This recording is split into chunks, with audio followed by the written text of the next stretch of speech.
Good morning, brave heroes, and welcome back to the channel. I am Amalgam Ash. Today I want to show you the updates that have occurred since my last video on the 8D character creator, which is a paid asset from Cube and Low, and allows you to create your customized sprite sheet for your games, your projects, whether they're commercial, personal, and see if these updates are enough to kind of sway you and get you off the fence if you've been looking at this program, watching for new features and the like. But before we get into the content, I just wanted to say YouTube algorithm is punishing creators that have videos where the viewers just click off after the first few seconds of the first minute. The watch time is really what is helping drive a lot of channels right now, especially small ones like mine. So if you want to support the channel, please watch the video all the way through, and please let me know what I can do to help you watch my videos all the way through. Thank you very much. Back to the content. By the way, there has been a lot of updates and they're kind of constant. So if you want to be a part of the feedback for this program, you like what you see, but you're still not sure if you would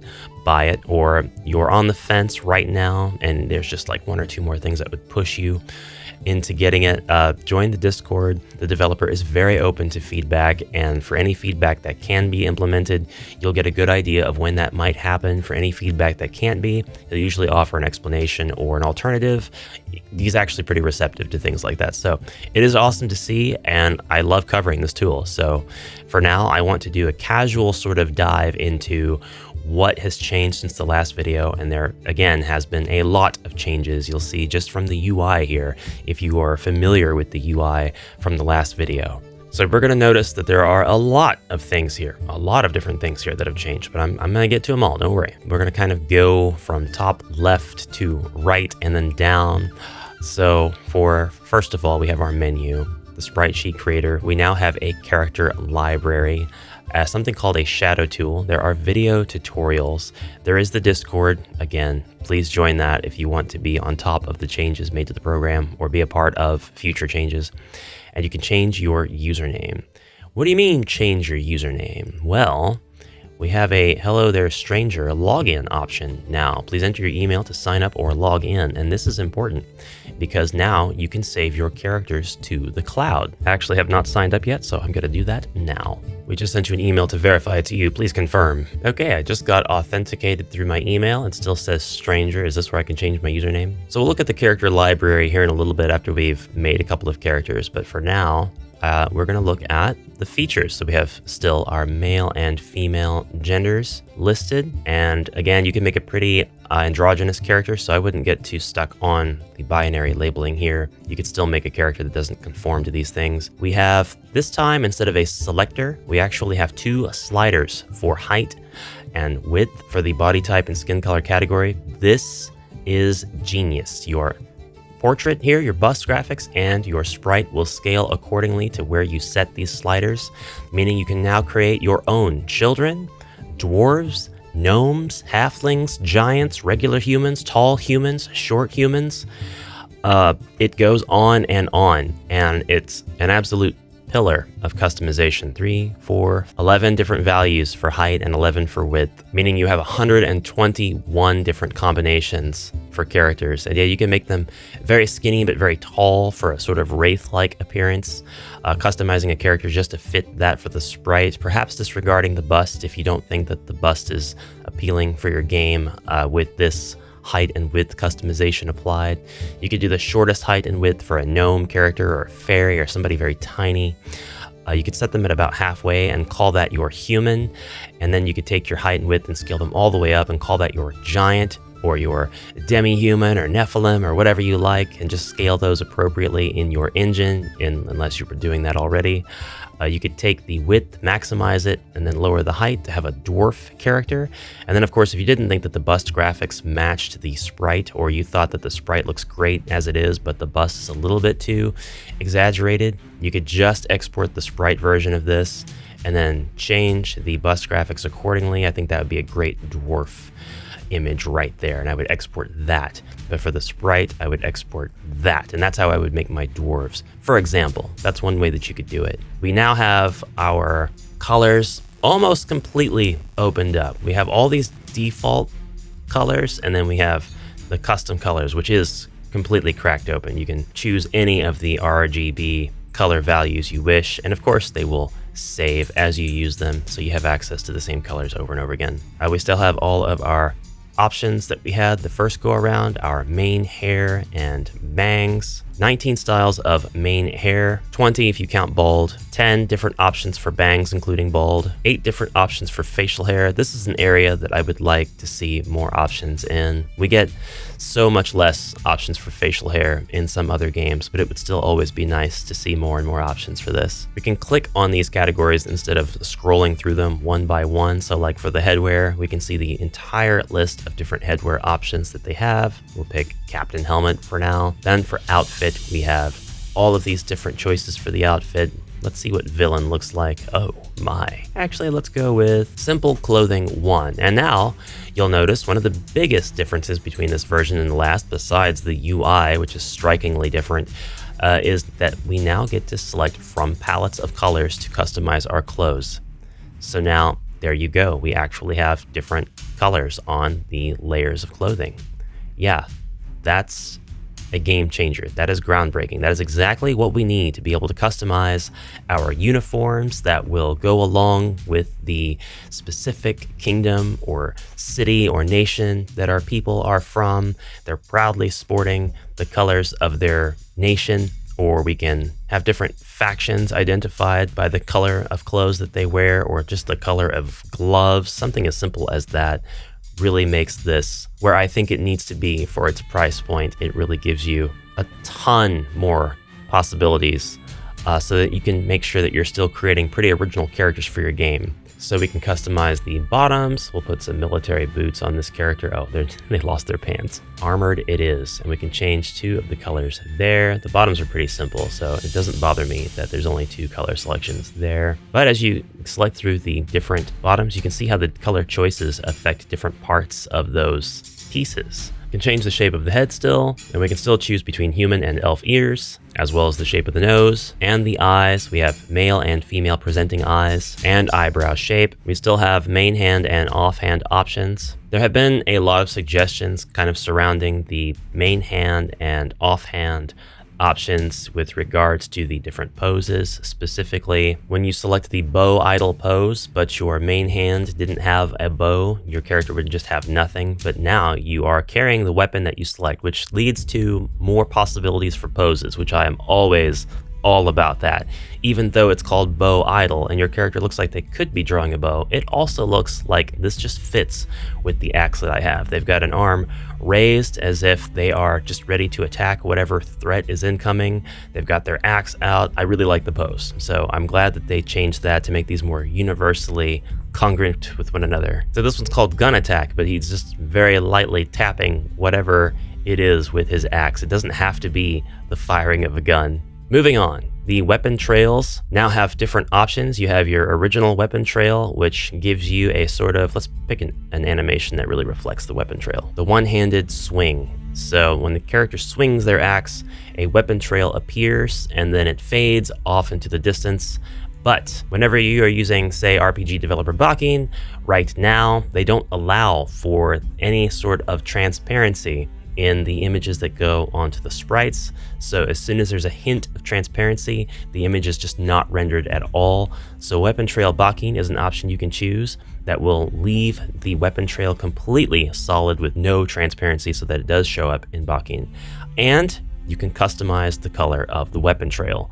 So you can have, whether you are using Bakin or not, you can have like a blood red trail that's more of a violet. I don't know what blood I'm thinking of. There we go. That's a blood red trail. Or you can have all kinds of magical affinities implied by these weapon trails. So this is the Axe of Lightning now, or the Axe of Lemons if you're Patchwork. We'll put a wand in his hand, and now it's an ice wand. Oh, by the way, I didn't change any of the colors for the weapons, but that's something that you can do now as well. So I've made the scepter gold. Now I've made the scepter black. Now this affects the weapons, some of the weapons in different ways, so it is worth experimenting with. It's a really, really cool feature. So I just want to hit randomize character a few times and look at the kind of characters that we can make now. This is Borlf, my Dragoon Captain Goblin. He's a half goblin. Randomize. This is Vindictus. Not much is known about him, other than the fact that he's very, very good at pool. Randomize. This is Labora.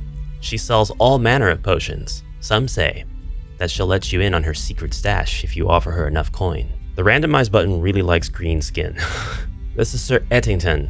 He is a wraith, formerly a loyal knight to the Republic. He continues his loyalty by only catching and eating traitors to the realm if they cross through his dead forest. This is the female version of Sir Ettington. Some say that magic spell went horribly wrong. Others say it went very, very right. Oh, I've totally been skipping out. We can change the background appearance now, so you don't just have to have your character standing in front of this snowy landscape. The autumn leaves are gone. Bring back my autumn leaves. I really liked them.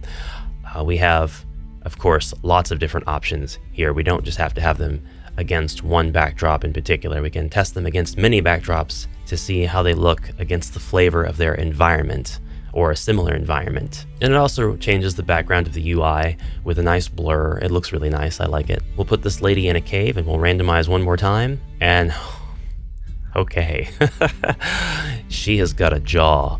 So something else here, we can show wrinkles, which will age the character, or we can turn that off. So that's no longer an option that is limited to the body type and skin color. We can render a shadow, or if your program automatically renders a shadow, we can leave that off. RPG Maker mode, with that turned on, you won't see any discernible differences here, but it will change how the sprite sheet is exported. So we'll leave that off and we'll save this character. That's it, we got a check mark. And now we can export. But what format was the export in? Well, actually right below the export button here. And I do have this window kind of custom sized, so your appearance may look slightly different. That's totally normal. The UI actually changes a bit to scale with your viewing device, with your display. So don't be alarmed if your ears are truncated and carriage returned down onto the next line or anything like that over here in the options. All of that is just going to depend on how you sized this window and on what device and what resolution you're looking at it on. So we have the 8D sprite sheet. We have RPG Maker, that's going to be cut off in the edit, but we also have 8-direction image strips and 8-direction RPG backing. However, now it is time to check out the menu and the character library, and we can see that we have Sir Robert who was saved, and we can trash this character if we want. Then the other really cool feature is the shadow tool. Just select that and you'll get the pop-up window. This tool is able to create realistic shadows for your existing sprite sheets without shadows to make them look in line with the characters created with 8D. Just enter the amount of columns or images in a row and the amount of rows and upload a sprite sheet, and the tool will get to work after. That is nuts. So this will even take your existing sprite sheets that have nothing to do with this program, and it will create shadows for them. Very, very interesting. Clicking the video tutorials will open up your browser and take you straight to the 8D character creator tutorials on YouTube, of which right now there are 4. Oh, and then something else I wanted to show you before I go. In the upper left-hand corner of your bust graphic window, you have a happy face icon. When you click that, you have access to the face mover. You can actually change pixel by pixel the offset of each facial element, which now even more will take your fantasy characters and make them yours.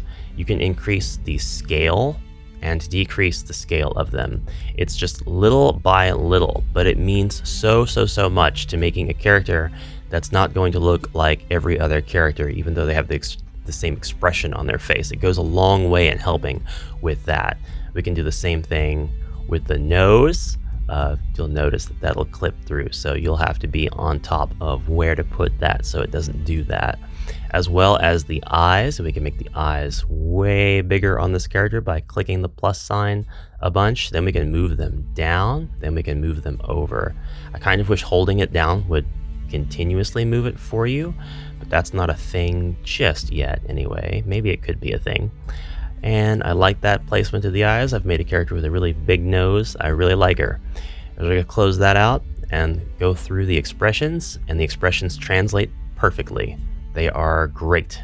So I just noticed in this build, the enraged gives me a face that just looks like it's in normal conversation, and then the chatty face looks really angry, so I think that those need to be swapped. And just as a testament to how in development this is and how in touch the developer is with feedback and requests like that, I'm going to report this, and by the time you see this video, it's going to be fixed, so no problems there. Tense, surprise, yeah, all the expressions just translate perfectly with the new dimensions and the translation of the facial features. What's this do? We click it, and then we have the pixelation filter. So now we can take and pixelate the image. We have several different iterations of pixelation that we can achieve. We can select one that looks right for our project. We still get the animations and the sprite below. So now I actually have what looks to be a beautiful 16-bit sprite with this level of pixelation for the sprite. And then for the bust graphics, I would probably change the pixelation on those a bit if I wanted to. And we can also change the color palette. We have all of these different color palettes that we can choose from. RGR Proto, if we select this one, for example, it'll change the palette of our sprite to exactly these colors that are in this color palette. It will overwrite the custom colors that we have chosen here, but also we can continue to recolor our sprite and our bust using the colors here if we want to basically alter that default color palette. So we have just a ridiculous amount of options to really create. At this point, I don't know how many zeros go on the end of the aliens of characters that we can make with this, but it was really super important to have these scale options in here, because once you get to a point where you need a tool like this, where you can justify purchasing a tool like this, you must have a lot of assets to create. And so your concerns are, as I've mentioned before, twofold. One, how can you create characters that are pretty unique to your project, while also realizing that other people who have the tool can create characters who look similar to yours? And also, how could you make the characters in your own project so different and varied that your players won't get the same face syndrome when playing your game, especially if it's a much more ambitious title with a lot of different NPCs. And these additions to this tool, in my opinion, really push it up. They increase that value so much. You can also enable grayscale if you want to do like flashback sequences. It's like, here, let's go to Cobb's Official, turn grayscale off, and then you'll meet this lady. She's a goblin elder named Hilda. She has been a warrior for decades. And then later she gets killed in a battle with a dragon. And then it's like, I remember Hilda. Long live Hilda. She died a true goblin warrior's death by running away from the dragon and getting eaten by it. You can also upload an image and get a color palette from the image that way. So if you want your characters to have the same color palette as existing characters in your game, that's super easy. It's just nuts how easy so much of this stuff is, and how intuitive and fast it is to make a variety of characters. And you can change their names right down here as well. I covered that in the previous video, but I might as well make sure that you know about it now. So when you export this, the naming convention will work perfectly. So this tool is especially good for users of RPG developer Backing, because the developer has been on point with making small changes here and there, as well as moderate to large changes for things, so that it can work seamlessly with Backing and very easily with it. I've got a video on the channel that shows you how to import your characters in Backing fast, and it also works with the current RPG makers. The last 2 generations at least. There's a user in the Discord who's using this with her Unity project, and it looks fantastic with these characters in that 3D environment. So these characters look great in 3D environments as well. So that's about it for this video. I hope you enjoyed. I hope you learned something. I hope this incentivized you to consider using this tool for your game. If it did, join that Discord and tell Cube Ash sent you. I'd really feel great if I was able to push word of this out. That's all for now, guys. Thank you very much for watching. Let me know anything you'd like in the comments below. Tell me what tools you'd like me to review next, and I'll see you next time. Have a fantastic rest of your day. Bye for now.